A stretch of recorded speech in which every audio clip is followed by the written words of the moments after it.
Nos encontramos con el escritor Héctor Abad Faciolince para hablar de esta su última publicación, de la que precisamente estaremos disertando un poco, porque hay muchos temas aquí que se encierran ahora y en la hora.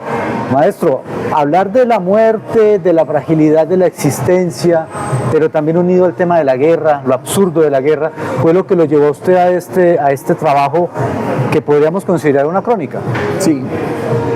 Sí, es una crónica de un viaje. Yo no hice este viaje para escribir una crónica. Realmente hice ese viaje para presentar otro libro, la traducción al ucraniano del olvido que seremos, en una feria del libro en la capital de Ucrania, en Kiev. Pero el viaje se extendió sin que yo tuviera muchas ganas de extenderlo hacia una región más cerca del frente de guerra, más cerca del lugar donde Ucrania está invadida por Rusia parcialmente, del Donbass y del Donetsk.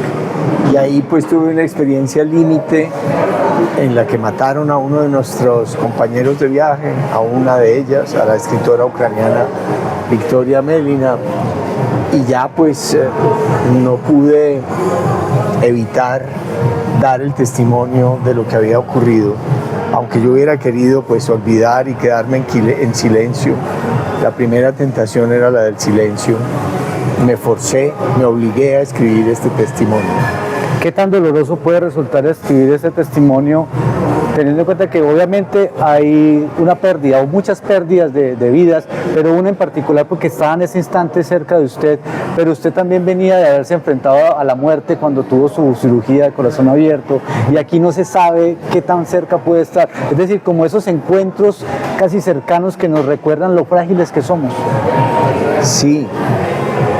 Da una sensación muy rara cuando la muerte te pasa rozando muchas veces y no da en el blanco, pero da en el blanco de una persona muy cercana y mucho más joven, de la edad de mi hija.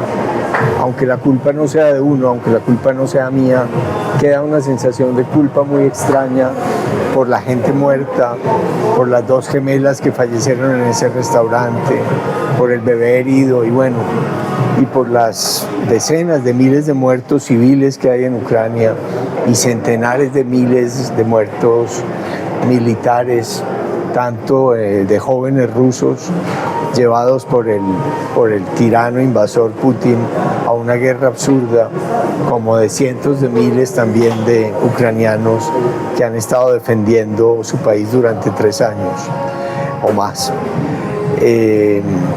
Sí, no me quedó más remedio que escribir este testimonio, aunque yo lo que quería era no seguir pensando en eso, lo que yo quería era olvidar, pero no me quedó más remedio que escribir sobre él y contar los hechos, el crimen de guerra del que fui testigo y donde fallecieron todas estas personas, y todo lo que pude estudiar y aprender yo de la historia de Ucrania, que también parcialmente está consignado en el libro. Usted habla inicialmente de un silencio. Usted quería mantener como un silencio, obviamente no un silencio cómplice, sino un silencio que podríamos también relacionar con el tema de cómo queda uno después físicamente de estar cerca de una explosión, que queda como todo en silencio.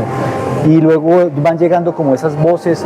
Eso también es una especie de catarsis, algo terapéutico en cierta manera. Y por supuesto también de honrar la memoria. Hombre, digamos que la tentación del silencio es terapéutica en el sentido de que uno cree que en ese silencio, en ese no hablar del horror, se puede ir curando. Yo soy muy bueno para olvidar, y entonces como que siempre está esa posibilidad. Además, uno no sabe si al escribir sobre la muerte de otra persona, al escribir sobre el drama de haber sobrevivido a un caso tan horrible, tenga algo como de exhibicionismo, tenga algo de casi de de publicitar la desgracia y la tragedia. Entonces hay muchas dudas en el momento de escribir. Por eso no pienso que en el caso de este libro haya nada terapéutico. Escribiéndolo yo me deprimía más, yo me sentía más mal, yo me enfermaba más, yo tenía que consultar con psiquiatras, yo tenía que tomar pastillas antidepresivas, pero eso mismo hacía más difícil la escritura, porque la escritura de algo así, de algo escrito a partir de la experiencia, pues tiene que hacerse con la memoria intensa, intensiva, con la memoria precisa de lo que se vivió, con revivir exactamente lo que se vivió para poderlo escribir bien. Y entonces al revivirlo es como hurgar en la herida y que se vuelva a abrir y se vuelva a abrir cada día. Y eso hacía que la escritura fuera muy difícil. Entonces escribir no fue terapéutico, escribir no fue sanador, pero haber escrito y ya haber pasado esa página, no sentir la obligación de tener que tener todo en mi cabeza permanentemente, eso sí es sanador. Ya como que mi obligación, ya cumplí con mi obligación y podría, no he empezado, pero podría dedicarme a otra cosa. Bueno, sí durante la escritura de este libro ocurrió también el ataque de Hamas a Israel y luego la venganza indecente, inmoral y también criminal de Netanyahu y del ejército israelí en Palestina, en Gaza. Entonces yo no sabía bien, yo quería, digamos que esas dos guerras me ofendían profundamente, entonces yo no sabía bien como qué libro escribir, si una novela en la que un viejo va a Gaza a tratar de meter comida de contrabando, o un testimonio, una crónica de lo que yo había vivido en Ucrania. De algún modo quería escribir las dos cosas. Y de hecho el primer borrador de este libro combinaba un capítulo de crónica en Ucrania con un capítulo de novela en Gaza. Finalmente mis editoras de Alfaguara en España y en Colombia resolvieron podar toda la parte de Gaza, que les parecía un experimento demasiado arriesgado y raro, y quedó una novela sobre Gaza podada que va a salir en una edición novenal en España el próximo mes, que se llama Con tres dedos se escribe pero duele todo el cuerpo. Yo pensaba que esa novela ya había quedado, yo tengo un baúl lleno de libros abortados, de fracasos literarios, pensé que iba a dar a ese baúl de fracasos, pero se salvó en el último momento por una propuesta que me hicieron. Y bueno, entonces digamos que de esta experiencia, una experiencia leída, que es la de Gaza, y una experiencia vivida, que es la de Ucrania, pues quedan dos libros, uno testimonial y otro imaginado, que creo que forman un dueto que puede ser interesante para los lectores. Ya para terminar, contrario a lo que muchos dicen, que piensan que la guerra es como algo de ahora, que eso antes no se veía, que estos tiempos son muy difíciles, usted que es un hombre también de leer mucho la historia, tristemente es como un círculo que nunca va a cerrarse, como la misma ecuación, ¿no? Pareciera como la misma ecuación, lo de Ucrania, lo de Gaza, lo que pueda estar sucediendo también en algunos países de África, independientemente de quién sea el que la perpetra o el que la sufre. Sí, digamos que para tiempos humanos y para una región que ha sido muy guerrera a lo largo de toda su historia, Europa sí llevaba como 75 años de paz. Había creado una especie de utopía real con la Unión Europea, países que se habían hecho la guerra durante siglos y siglos, como Alemania, Francia, Gran Bretaña, la misma España, y en general los países europeos, las conquistas y colonizaciones que hicieron del mundo entero, habían resuelto, para decirlo en palabras de Borges, habían tomado la extraña resolución de ser razonables, y parecía que la guerra se alejaba. Digamos que en tiempos humanos, si un humano vive máximo 100 años, pues 75 años de paz era mucho. pero vino la nostalgia de Putin del imperio zarista, la nostalgia de Putin de la gran fuerza e importancia geoestratégica que tuvo la Unión Soviética, y él quiso, no sé, se dio cuenta de que Europa no quería pelear ninguna guerra, de que Europa no quería defenderse más, de que los jóvenes afortunadamente y justamente no querían ir a ninguna guerra, e invadió por la parte pues más frágil.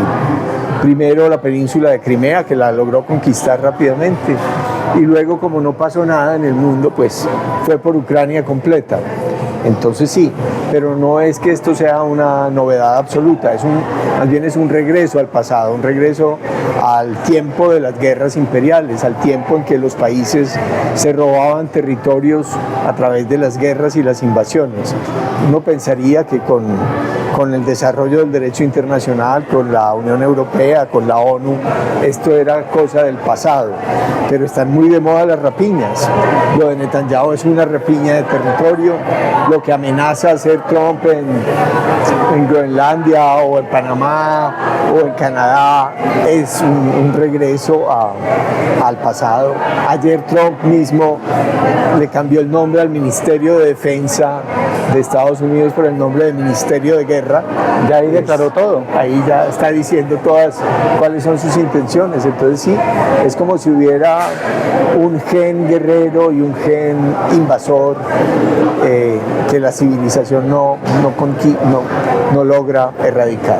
Muchas gracias por este breve espacio profundo y gracias por estos testimonios que tristemente tienen que existir, tristemente tienen que vivirse, pero que de todas maneras usted honra la memoria también de los que han perdido la vida en estos conflictos. Pues sí, se trata de escribir estos libros para intentar que haya más conciencia y que no pase, y que la gente no sienta que es normal esto. Los quiero invitar a que lean todo lo que yo soy, se lo debo a la lectura, al hecho de que desde niño me leyeran en la casa, me contaran historias. La lectura entra por las orejas, y lo que uno puede aprender y entender de este mundo se hace conversando con los muertos, como decía Quevedo, conversando con los difuntos, porque la mayoría de los escritores ya están muertos. Yo pronto estaré muerto también, espero no muy pronto, pero pues la lectura es lo que permite, no digo en mi caso, pero en el caso de grandes escritores, es lo que permite aprender mucho de ellos.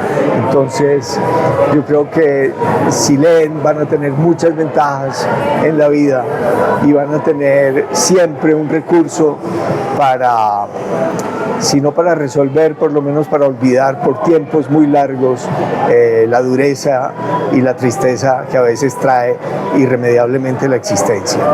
Ojalá que sea dentro de muchos años que usted Bueno, se vaya de este plano terrenal y podamos seguir disfrutando de sus obras, de su presencia y también de su amistad. Bueno, muchas gracias. Ojalá sea así. Gracias.